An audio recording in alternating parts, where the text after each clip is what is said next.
सुमित और संदीप दो भाई एक गांव में रहते थे। सुमित की उम्र करीब 10 साल थी और संदीप 8 साल का था। संदीप थोड़ा ज़्यादा नटखट और होशियार था, वह बोलता भी बहुत था। सुमित थोड़ा शांत स्वभाव का था और कम बोलता था। उनके गांव के 3 और दोस्त थे, अनिल, सुनील और पंकज। पांचों ने अपनी एक टोली बना रखी थी और पांचों बहुत गहरे दोस्त थे। वो एक ही स्कूल में पढ़ते थे और एक साथ ही खेलते थे। गांव के बाहर एक खंडर था, उसके बारे में गांव के लोग अक्सर चर्चा करते रहते थे कि वहाँ भूत का वास है, इसलिए शाम ढलने के बाद वहाँ कोई आता जाता भी नहीं था। उसी खंडर के बारे में और भी कई डरावनी कहानियाँ गांव में प्रचलित थी और ये सभी बच्चे इन्हीं कहानियों को सुनकर बड़े हुए थे। इन पांचों में भी खंडर का बड़ा खौफ था और अभी तक किसी ने भी वहाँ जाने की हिम्मत नहीं की थी। उन पांचों में अनिल सबसे बड़ा था और अपने आप को बहुत बहादुर कहता था। उसे डींगे मारने की बहुत आदत थी।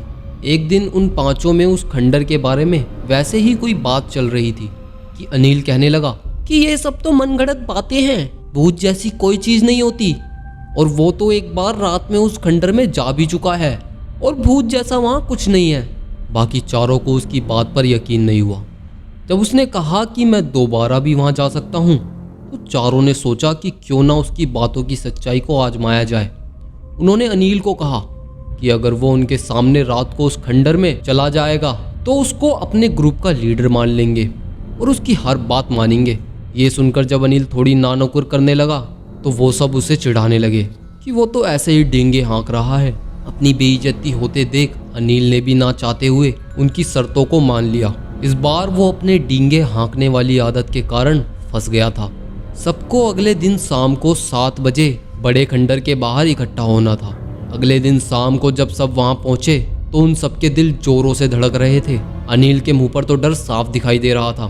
थोड़ी देर में अंधेरा भी हो गया और उन चारों ने अनिल को अंदर जाने के लिए कहा। अनिल धीमी गति से खंडर की तरफ बढ़ रहा था और इधर उधर देखता जा रहा था। थोड़ी सी आहट होने पर भी वो सहम जाता और उसकी सांसें अटक जाती। कुछ ही मिनटों के बाद वो खंडर के अंदर था और उन चारों को दिखाई नहीं दे रहा था। आधा घंटा बीत जाने पर भी जब अनिल बाहर नहीं आया तो चारों को बहुत घबराहट होने लगी। उन सबको किसी अनहोनी का डर भी सता रहा था। इतने में उन्हें एक चीख सुनाई दी और इसके बाद फिर से सन्नाटा छा गया। चीख सुनकर सबका कलेजा मुंह को आ गया था और सुनील और पंकज तो घर की तरफ भागने ही वाले थे कि सुमित ने उनको रोक लिया और कहा कि हमें अपने दोस्त को अकेला नहीं छोड़ना चाहिए, हो सकता है वो फिसल गया हो और उसे चोट आई हो, हमें अंदर जाकर देखना चाहिए। अनिल ने ये सुन रखा था कि भूत वगैरह आग से बहुत डरते हैं। उन्होंने वहीं खेतों में से झाड़ इकट्ठा करके एक मशाल बनाई और उसे जलाकर वो सब खंडर की तरफ चल दिए।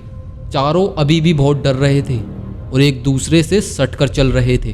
खंडर के अंदर पहुंचते ही मशाल बुझ गई और उन्हें किसी के आने की आहट सुनाई दी। चारों डर के मारे इधर उधर भाग खड़े हुए और पंकज उनसे अलग हो गया। कुछ दूरी पर पंकज का पांव नीचे किसी चीज पर टकराया और वो गिर गया। जब उसने ध्यान से देखा तो वो जिस चीज से टकराया था वो अनिल था, जो बेसुध वहां पड़ा हुआ था। इतने में उसे एक साया अपनी ओर बढ़ता दिखाई दिया और वो बेहोश हो गया। बाकी तीनों लोग भी खंडर के एक कोने में दुबक कर बैठ गए थे। थोड़ी देर बाद उन्होंने हल्के से अनिल और पंकज को आवाज लगानी शुरू की कि वो कहाँ हैं। उन्होंने देखा कि 2 साये उनकी तरफ तेजी से आ रहे हैं। डर के मारे वो वहां से भाग भी नहीं पाए और उन सायों ने उन्हें पकड़ लिया। संदीप को ना जाने एकदम क्या सूझा, उसने एक साये के हाथ पर काट लिया और पकड़ ढीली होने के कारण वो छूटकर एकदम खंडर से बाहर की ओर भागा। रास्ते में उसने पीछे मुड़कर भी नहीं देखा और गांव में जाकर ही रुका। उसने गांव वालों को सारी बात बताई तो सभी लोग इकट्ठा होकर खंडर की तरफ चल दिए।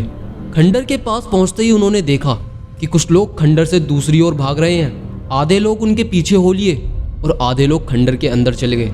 अंदर जाकर उन्होंने देखा कि चारों बच्चों को रस्सी से बांधा हुआ है। जब गांव वालों ने बच्चों को छुड़ाकर पूछा कि क्या हुआ था तो डर के मारे कुछ भी नहीं बता पा रहे थे।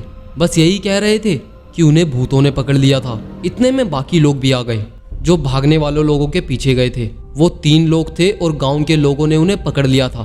तीनों ने भूतों वाले मास्क लगा रखे थे। गांव वालों के सख्ती से पूछने पर उन्होंने बताया कि वो तीनों चोर हैं और लूट का सामान इस खंडर में छुपाते हैं। कोई इस खंडर की तरफ ना आए, इसीलिए कभी कभी भूत के मास्क पहनकर वो लोगों को डराते भी हैं। पिछले 2-3 सालों में जो चोरियां गांव में हुई थी उन सब का सामान भी उसी खंडर में मिला।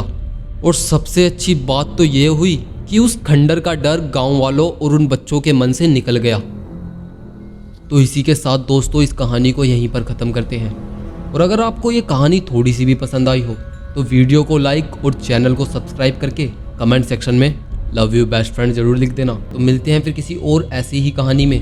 तब तक के लिए स्वस्थ रहें और सुखी रहें।